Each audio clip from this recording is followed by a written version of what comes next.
जय माताजी मित्रों, विचार मंथन में तमारू स्वागत है।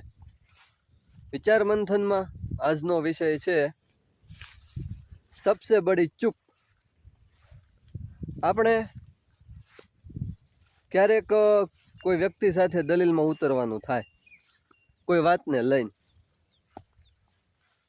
त्यारे सामसामा दलीलों में आवी जईए आपणे अने सामेनी व्यक्ति, परंतु कलाकोना कलाको ए दलीलो चाले छतां पण तेनो निवेडो न आवे अने तमारे जो एमां सफलता मेळवी होय, तमारे एमां जीतवुं होय तो एनो रस्तो क्यो छे तमने खबर छे?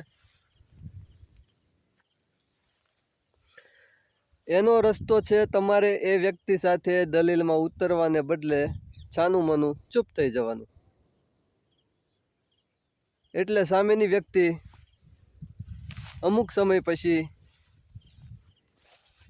ચૂપ થઈ જશે, કારણ કે આપણે શાંત થઈ જઈશું તો સામેવાળી વ્યક્તિ પણ શાંત થઈ જશે।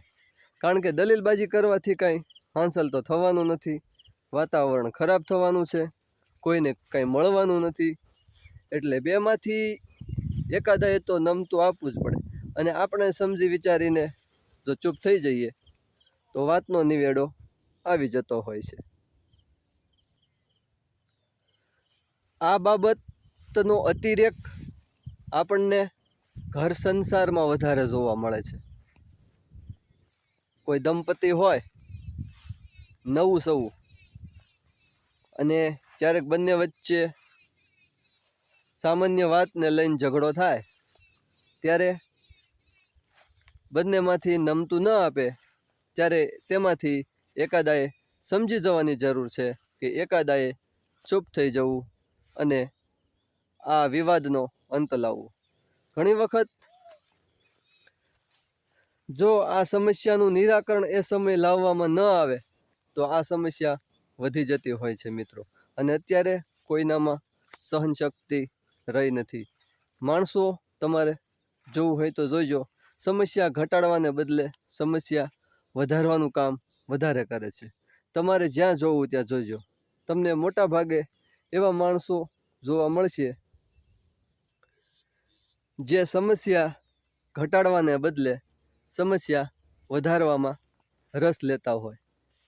ટૂંકમાં બળતું હોય તેમાં કેરોસીન નાખવાનું કામ કરનારા અત્યારે વધારે જોવા મળે છે તમને। કારણ કે આ કળિયુગનો સમય છે, કળિયુગનો પ્રભાવ છે। શાંતિ લાવવાને બદલે માણસો અત્યારે ઝઘડા કરાવવામાં જ સુખ માને છે, એમ જ માણસોને રસ રહેલો છે। હવે મૌન જો માણસ વિવાદના સમયે ધારણ કરી લે, મૌન વ્રત લઈ લે અમુક દિવસો માટે, તો ઘર સંસારમાં થતા ન જેવા ઝઘડા ટળી જતા હોય છે।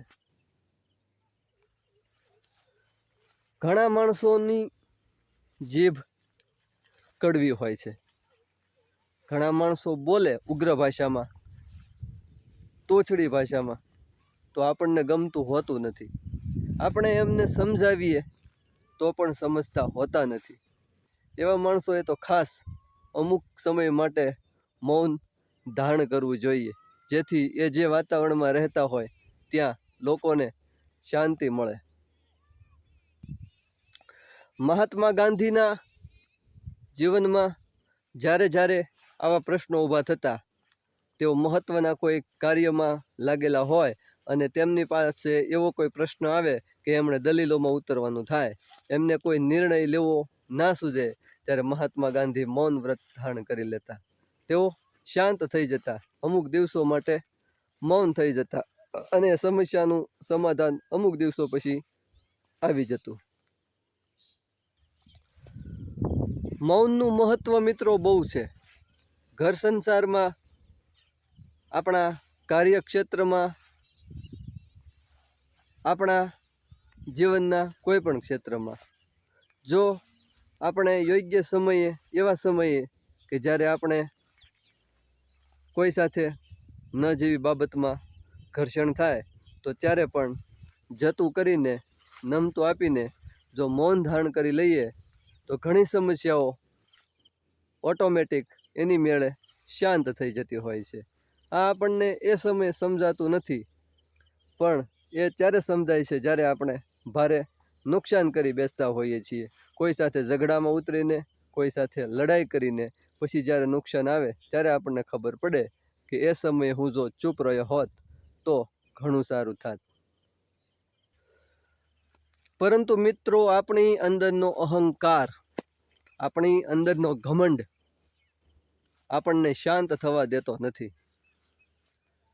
સાચા હોઈએ કે ખોટા હોઈએ, આપણી અંદરનો ખોટો ઘમંડ આપણને એટલો બધો ઉગ્ર કરી બેસે છે, આપણને એટલા બધા ક્રોધિત કરી નાખે છે કે આપણને એ સમયે કે જ્યારે કોઈ સાથે સારો એવો મોટો ઝઘડો થયો હોય ત્યારે શાંત થવાનું સૂઝતું નથી, નમતું આપવાનું સૂઝતું નથી, બસ લડી લેવાનું જ મિત્રો મન થાય છે.